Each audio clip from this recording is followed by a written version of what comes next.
असे व्हिडिओ तर तुम्ही भरपूर बघितले असतील. याला म्हणतात अंगात देवतेचं वारं येणं किंवा संचार होणं.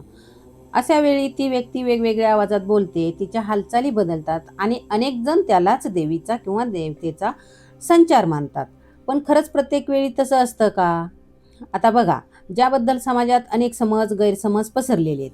काही लोक श्रद्धेने त्याकडे बघतात, तर काही जण त्याला अंधश्रद्धा म्हणतात. पण या दोन्ही मतांच्या पलीकडं जाऊन या विषयाकडं शांतपणे आणि विवेकानं पाहण्याची गरज आहे.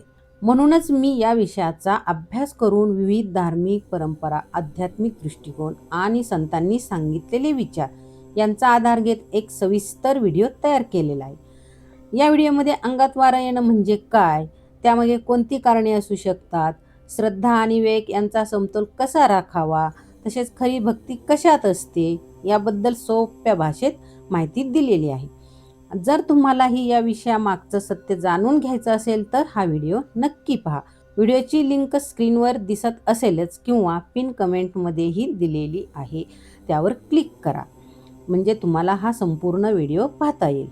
कदाचित आजपर्यंत असलेल्या अनेक शंका या व्हिडिओमुळे तुमच्या दूर होतील आणि या विषयाकडे पाहण्याचा तुमचा दृष्टिकोन अधिक स्पष्ट होईल. व्हिडिओ आवडला तर लाईक करा, आपल्या मित्रपरिवारासोबत शेअर करा आणि अशाच आध्यात्मिक व ज्ञानवर्धक माहितीकरिता चॅनलला सबस्क्राईब करा. जय जगदंबे.